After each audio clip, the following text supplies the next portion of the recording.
Excellent. It would be great at that hotel on your advance show. How do you have that last For lunch, 2017. I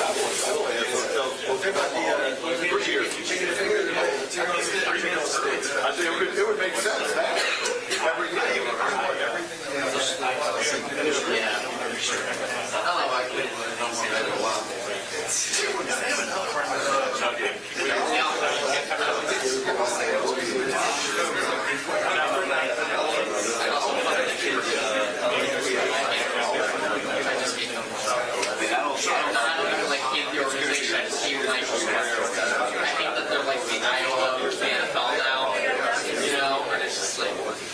Egregious offense. Just truly abominable.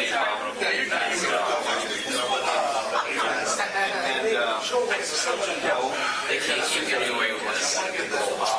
They cannot keep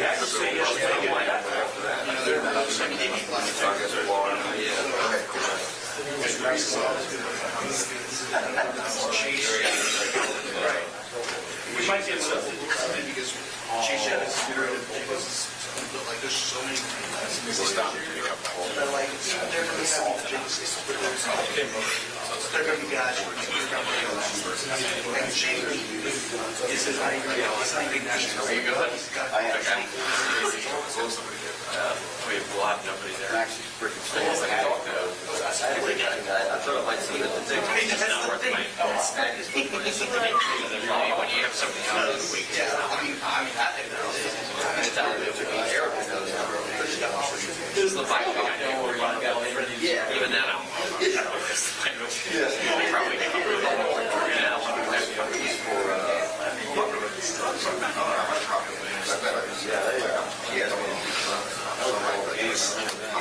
potential. Here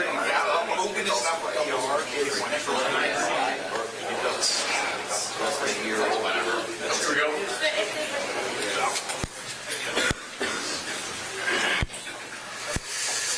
All right, good afternoon. Back to playing some football, and certainly an exciting week. Get an opportunity to test ourselves against an outstanding football team in Alabama, and I think everybody knows that this is one of those games that puts you in a position to challenge for an SEC championship. So we got to go on the road to Tuscaloosa. We've got to raise our level of preparation this week. It's not about rising up to the competition. It's rising to the level of preparation necessary to play an outstanding football team in all three phases: offense, defense, and special teams. I think Coach Saban and his staff, Coach Rees, should be commended for, what they've been able to accomplish offensively since early in the season. And, obviously committed to Jalen. He's really done a nice job throwing the football. I think a lot of people were questioning his ability to throw it. But he's been effective, efficient, big plays. Certainly Bond and Burton at the wide receiver position have given them playmakers. They're physical up front. I think they're massive on the offensive line. Williams and McClellan at the running back position. And, of course, their defense has been as good, if not better, than anybody consistently over the last 6 weeks, giving up 21 points or fewer. Turner and Downs and Arnold, there's a number of players. Their defensive line is stout and physical, outstanding in special teams. Shard is one of the best in the country. So, again, we know what we're up against. Outstanding football team on the road, playing at Alabama, and a great challenge and a great opportunity for us at the same time. So we'll practice today and get an opportunity to begin the preparation for an outstanding football team. So with that, we'll open it up to questions. Brian, right in the middle. What did you use last week for? What did you kind of drill down on? And was it a back to fundamentals thing, a rest thing? What did you? Yeah, I think a little bit of everything. I think we talked about it last week. I think it was important for us to do some self-scouting, some things that we needed to work on. I think it was important that, from a technical standpoint, we continue to grow technically in some areas, on both sides of the ball. And then, you still want to meet a workload, criteria, because, you just can't continue to go through the season and then all of a sudden, put up a stop. So we got to about 70% of our average workload last week, and gave the guys some active rest over the weekend, and then they reported last night, and we're back to work today.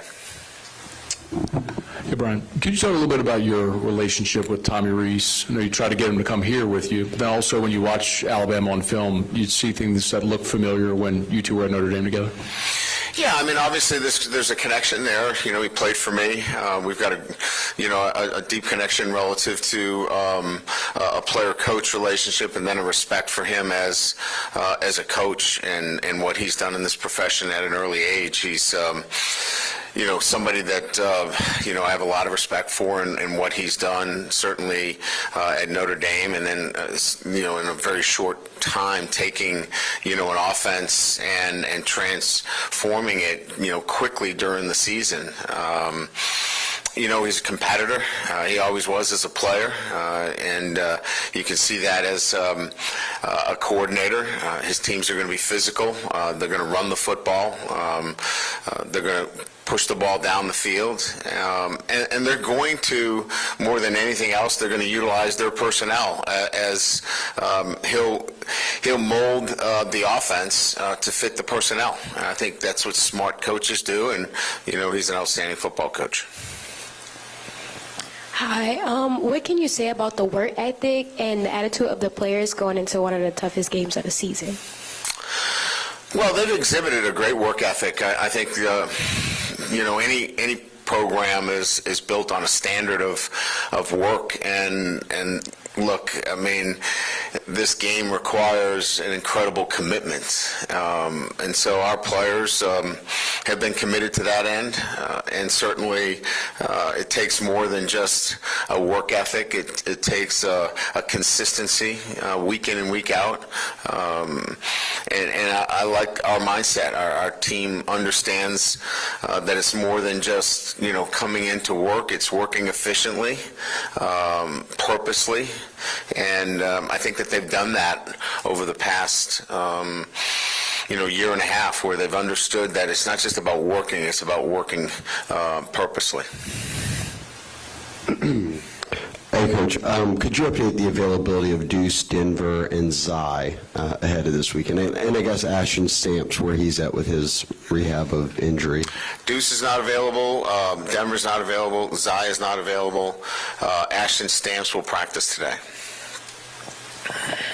Coach, if you're in the same position that you are last year, will you go for two again? The exact same position? Yeah, I mean, that's a feel of the game. So it's really hard to answer the question.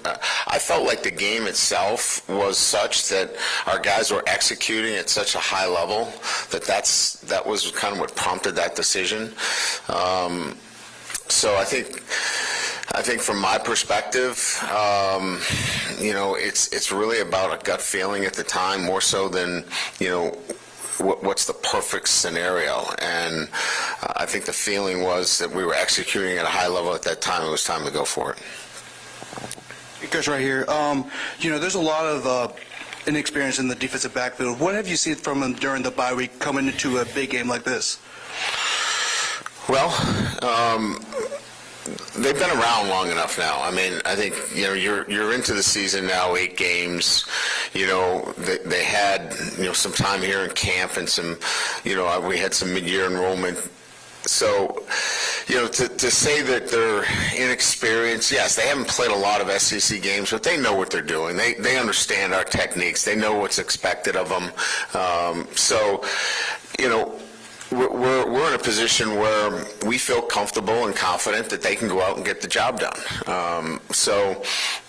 Even though they don't have a lot of SEC games underneath their belt, they're quite capable of going out there and playing at a high level. So I'd say more than anything else, you have to have confidence in your players and their ability to do it. And I've got confidence that, whether it's Jeremiah Hughes or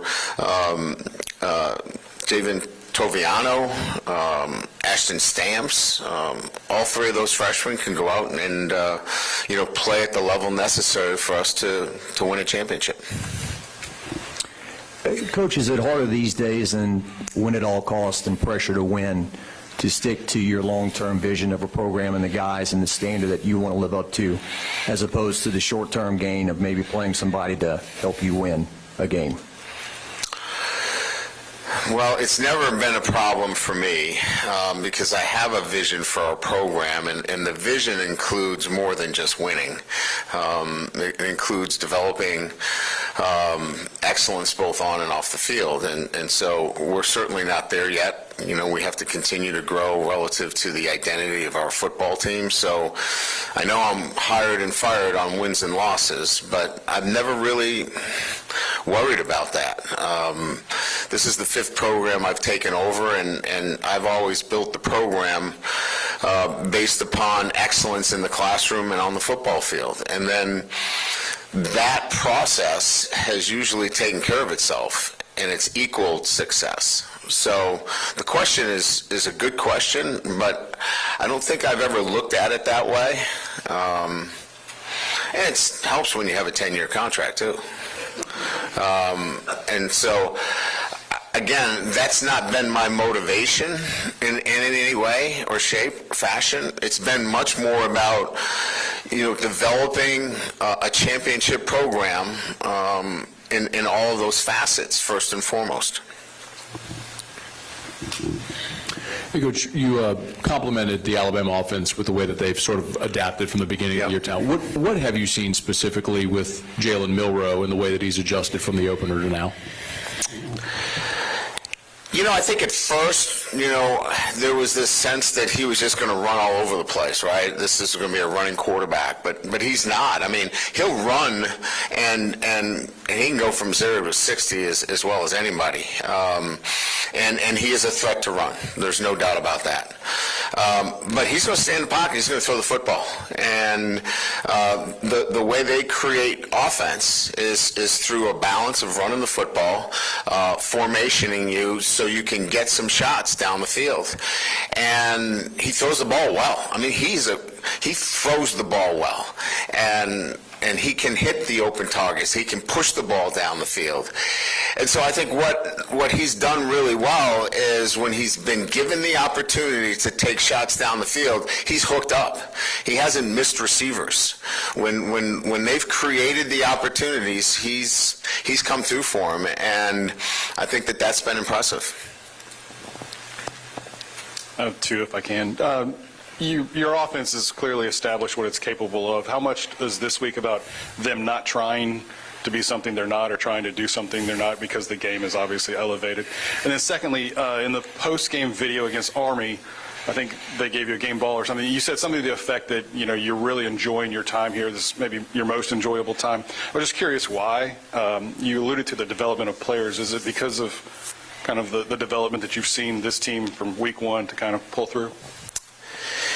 Yeah, I think the offense clearly recognizes their ability to be explosive but have balance on offense and defense. So there's no reason for them not to be anything but who they are.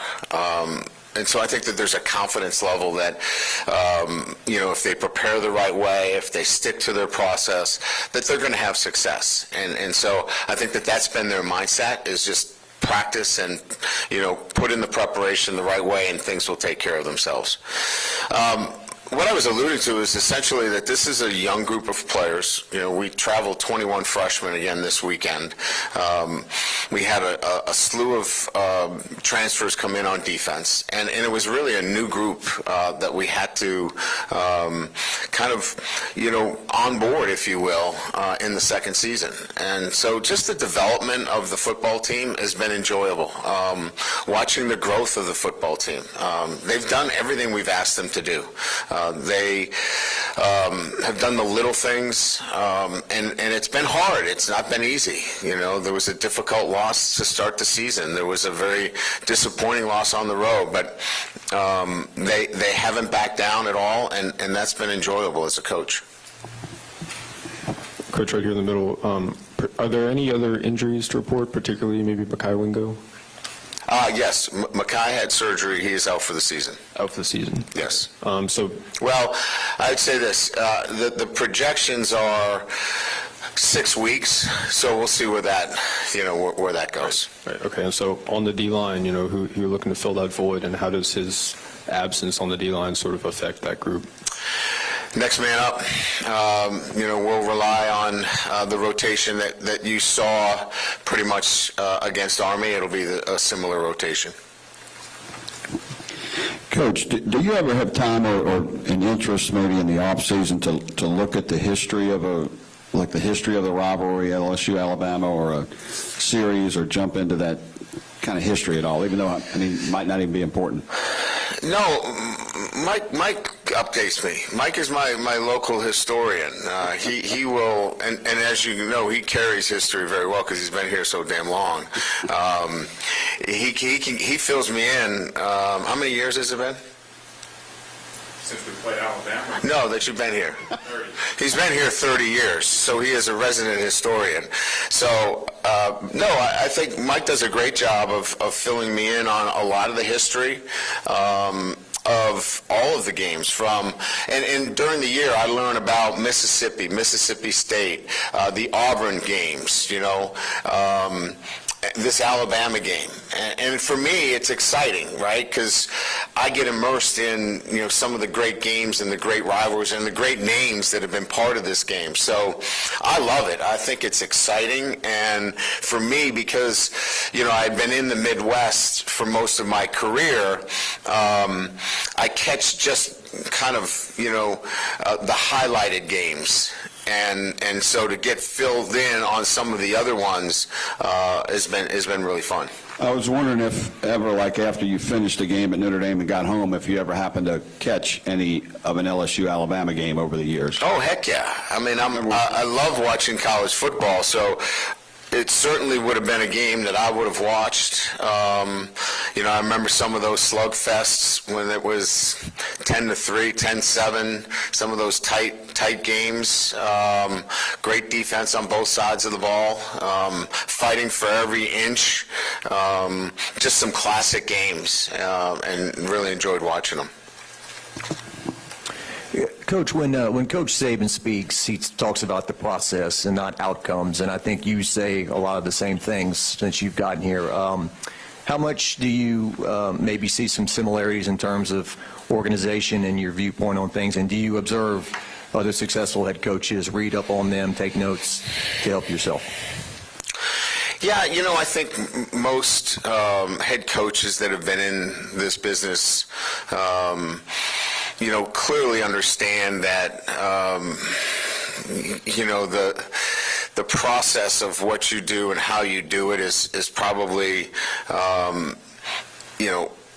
most important, to the day-to-day. And we've been in it a long time, both of us. And so we have developed what our process is individually through our years of experience, sometimes good and bad.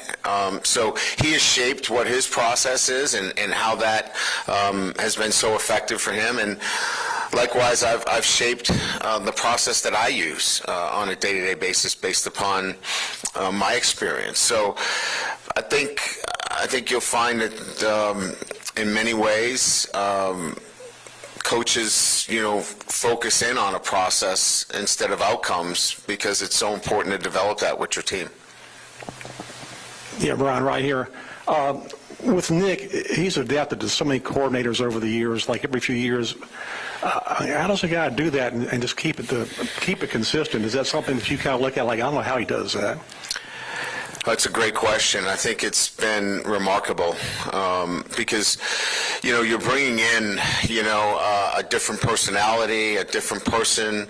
He does such a great job of vetting that out and making sure that they fit.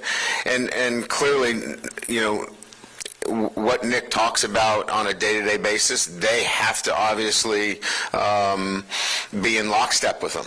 And that just goes to the great leadership that he provides on a day-to-day basis. So you got one voice, and it's Coach Saban's voice, and everybody else is following in line with that. And so I think that's allowed multiple leadership positions underneath him to come in because he creates such a clear message of what is going to take place on a day-to-day basis. Yeah, here in the middle. With Jaden Daniels, fair or unfair, I think a lot of people that are watching the Heisman hopefuls are going to look at this game in particular for him and see how he does. Do you, given all the football you've seen him play, and obviously, your very nuanced view of what he's done here, do you think that's fair, and is that something that, what's your expectation? It'll be part of the body of work throughout the entire season. He's going to have other games. He's going to have the Florida game and Georgia State and Texas A&M and postseason, but it'll certainly be part of the body of work. If he throws 4 interceptions and, certainly we don't play well, that will be part of the body of work throughout the entire season. So, again, I don't know that it's one game that makes or breaks a Heisman. I think it's the body of work, and I think we're seeing that as the season, plays out. But certainly, he's going to be judged on the entire season, and there'll be a lot of eyes certainly on this particular game. Hey, Coach, over here. So what's the status of Emory Jones from his injury, and what have you seen from his Lance Hurd, just to have that luxury of a guy that, as a freshman, that's played a whole lot of football and has done pretty well for y'all? Yeah, Emory's practicing. We had him moving around last week, and, he participated in our workouts, but he'll be a full go for practice today. Lance has done a great job of coming in and playing at a high level. It's great to have a true freshman that come in and compete at the level he did against Auburn and at Army, so he'll be ready and prepared if we do in fact call on him. Just curious what you've seen in Alabama's defense. So much of the talk has been about the progress on offense. Yeah, well coached, stingy. Kevin Steele and his staff do a great job. Again, as I said, I think that there's not a lot of air in that defense. You're going to have to be on top of things. We're going to have to be very balanced. You can't just want to just throw it all over the place or think that you're going to go in there and move the line of scrimmage. They're big and physical up front.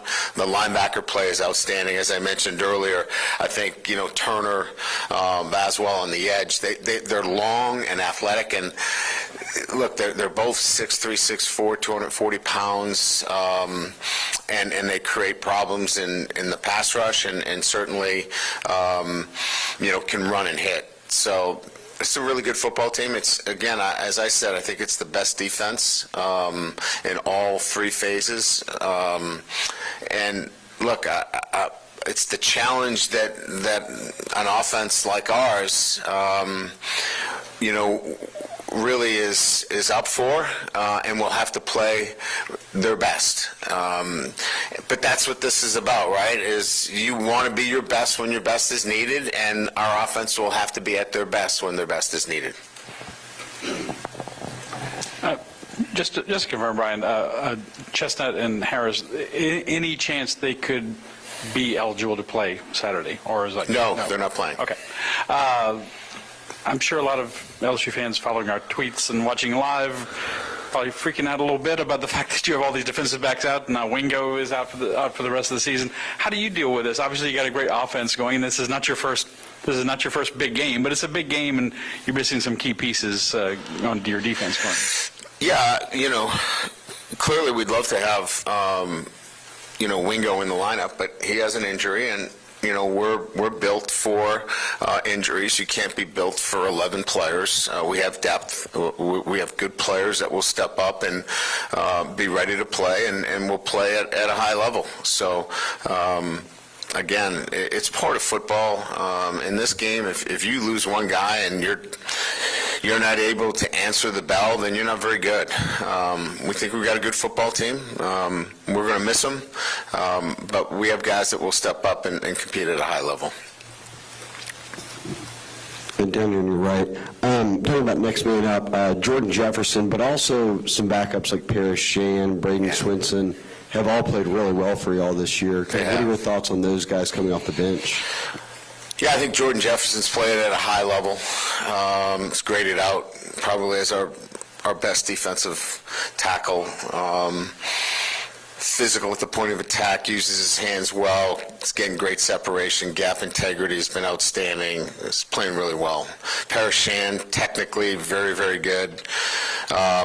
Grading out at the top for our defensive line over the last 3 weeks. And Swinson's been really good in pass rush. So those three guys,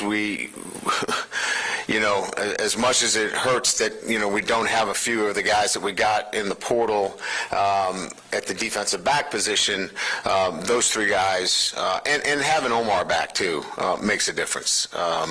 Having a veteran linebacker who knows the game really well, those four guys have made a significant difference for us. Hey, Coach, just to clarify, with Zai, he's unavailable for the Alabama game specifically, not just for, today. He's unavailable for the Alabama game, and as I said, he could be out for a significant period of time. Okay. Yes. And with your secondary, with your younger corners, how do you sort of prepare for a guy like Milroe who can really chuck the ball downfield? What kind of emphasis is it on trying to stop those big plays downfield? Yeah, look, as I said, these kids, they're elite players coming out of high school. I mean, they're elite players.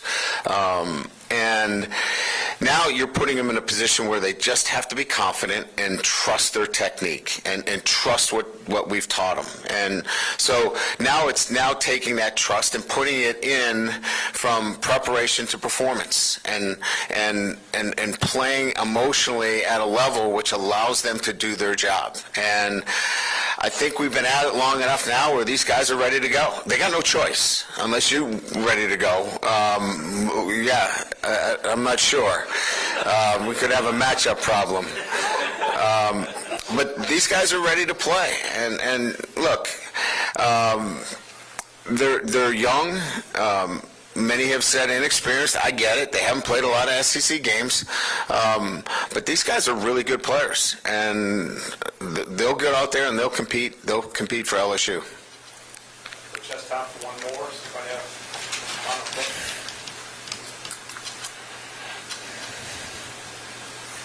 You mentioned Omar. Just what kind of settling factor has he been since he's come back? Well, he's... again, we had Witt in there, and everybody loves Witt, and I love Witt too. He's athletic, he's fast, he runs around. He really is going to be an outstanding football player for us.